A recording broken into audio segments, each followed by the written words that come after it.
সামান্য কোনো একজন ব্যক্তি একটু কেরামতি দেখালে আপনি তার পিছনে বিভিন্ন ভাবে ছোটাছুটি করেন, তার কাছে চলে যান তাবিজ আনার জন্য, তার কাছে চলে যান কবজ আনার জন্য, তার কাছে চলে যান আয়না ভরণ দেওয়ার জন্য।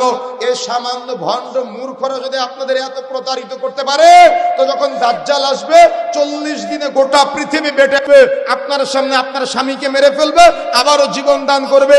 দাজ্জালের হাতে থাকবে জান্নাত, দাজ্জালের হাতে থাকবে জাহান্নাম। এ দাজ্জাল এত কেরামতি আপনাকে দেখাবে, তাহলে আপনি দাজ্জালকে তো চিনতে পারবেন না। এ সামান্য ভণ্ড মূর্খ এ পীর যারা আছে এদেরকে আপনি চিনতে পারেন না, দাজ্জালকে আপনি চিনবেন কিভাবে? আমার কথা বুঝেন নাই? কথা কি বুঝতে পেরেছেন? সুতরাং প্রিয় বন্ধুরা আমার, কেউ একটু যদি কেরামতি দেখায়, একজন ল্যাংটা হয়ে বসে আছে, ও আজকে আপনাদের পীর। রুচি থাকা তো দরকার, রুচি থাকা তো দরকার নাকি? এই রুচিবোধটুকু আজকে আমাদের সমাজের মুসলিমদের নাই।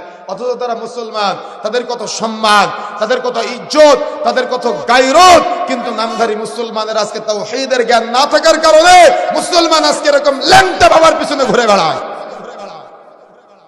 প্রিয় বন্ধুরা আমার, এই জন্য যে কথা বলতে চাই সেটা হলো যে আপনার যা কিছু দরকার সেটা আপনাকে চাইতে হবে সরাসরি আল্লাহর কাছে। পৃথিবীর কোনো বান্দার মাধ্যমে আপনি আল্লাহর কাছে কোনো কিছু চাইবেন না। মনে রাখার চেষ্টা করবেন, সিলেটের শাহজালাল, শাহপরান, রাজশাহীর শাহ মখদুম, খুলনার খান জাহান আলী তো বহুদূরের কথা, চট্টগ্রামে শাহ আমানত, এরকম বহু পীরের দরবার কিন্তু বাংলাদেশে আছে।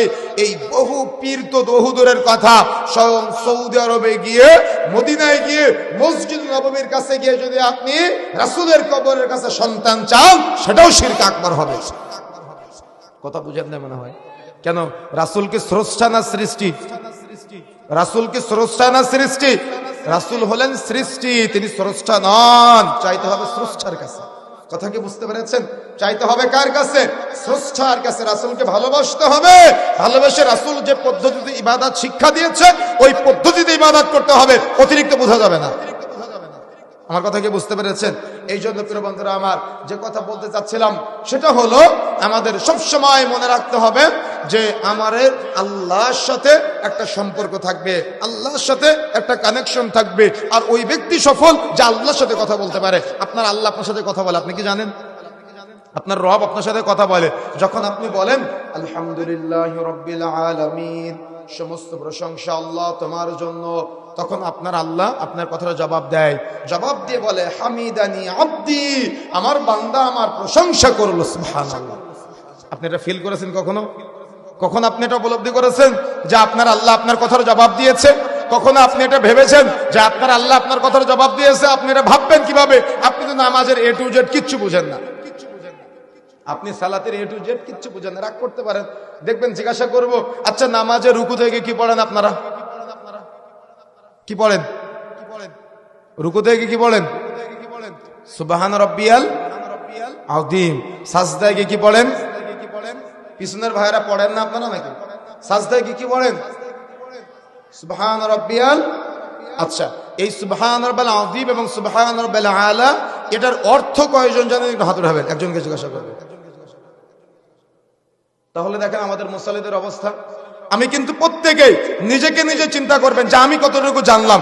যদি আমার জানা না থাকে তাহলে বক্তার বক্তব্য নিয়ে সমালোচনা না করে আগে জানি, আগে জ্ঞান অর্জন করি, আগে ভাবি যে আমি নামাজে আল্লাহু আকবার শব্দের অর্থ জানি কিনা, আগে ভাবি যে সূরা ফাতিহা আমি পড়তে পারি কিনা, আগে ভাবি সূরা ফাতিহার অনুবাদ আমি জানি কিনা, সূরা ফাতিহার মধ্যে আমার আল্লাহ আমার কথার জবাব দেয় আমি এটা বুঝি না কেন, সাজদায় গিয়ে আল্লাহর সাথে কথা বলতে হয় আমি এটা বুঝি না কেন, রুকুতে গিয়ে আল্লাহর সাথে কথা বলতে হয় আমি এটা বুঝি না কেন, বৈঠকে বসে আত্তাহিয়াতু দুরূদ শরীফ দোয়া মাসুরার পরে সালাম ফিরানোর আগে আল্লাহর সাথে কথা বলতে হয় আমি কথা বলি না কেন, নামাজ পড়ার পরে কেন আমার দোয়া করা লাগে? বুঝেন না মনে হয়? বুঝতে পেরেছেন? আল্লাহ সম্পর্কে আল্লাহর সাথে আমাদের কানেকশন না থাকার কারণে নামাজের মধ্যে কোনো কানেকশন তৈরি হয় না। নামাজের মধ্যে মনোযোগ মসজিদের বাইরে থাকে।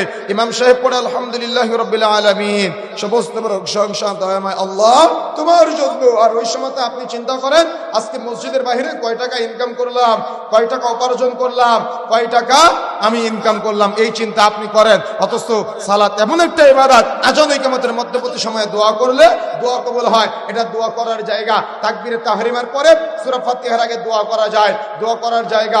রুকুতে যাওয়ার আগে দোয়া করা যায়, রুকুতে গিয়ে নির্দিষ্ট দোয়া পাঠের পরে দোয়া করা যায়। বৈঠকে বসে আপনার আত্তাহিয়াতু দুরূদ শরীফ দোয়া মাসুরার আগে লম্বা সময় সালাম ফেরানোর আগে দোয়া করা যায়। সাজদায় গিয়ে নির্দিষ্ট দোয়া পাঠের পরে দোয়া করা যায়। এটা দোয়া করারই জায়গা। এখানে আল্লাহর সাথে কথা বলতে হয়, কিন্তু আমাদের মুসলমানদের নামাজের মধ্যে দোয়া করার প্রয়োজনীয়তা ফিল করে না, নামাজ শেষ করে দোয়া করা লাগে। কেন? ওই যে জ্ঞানের স্বল্পতা আছে তাই, শরীয়তের জ্ঞানের কমতি আছে তাই। আর যদি কোনো কিছু এরকম বলা হয় তাহলে বলে হুজুর যে সব বাপদাদার আমলের বিরুদ্ধে বলে গেল, তাই না? সমাজে কথাগুলো আছে না? অথচ মুহাম্মদ সাল্লাল্লাহু আলাইহি ওয়াসাল্লাম যখন আবু জাহালকে তাওহীদের দাওয়াত দিয়েছিল তখন আবু জাহাল বলেছিল এভাবেই যে মুহাম্মদ তুমি তোমার বাপদাদার আমলের বিরোধিতা করতেছো। যখন মূসা আলাইহিস সালাম ফিরাউনের কাছে তাওহীদের দাওয়াত দিয়েছিল তখন ফিরাউন একই কথা বলেছিল। যখন নমরুদের কাছে ইব্রাহিম আলাইহিস সালাম তাওহীদের দাওয়াত দিয়েছিল তখন নমরুদ একই কথা বলেছিল। আপনার কথা কেন নমরুদের মতো? আপনার কথা কেন ফিরাউনের মতো? আপনার কথা কেন আবু জাহালের মতো? কেন আপনি বলতে পারেন না কোরআন মাজিদে আছে, হাদিসে আছে, আমি মেনে নিলাম?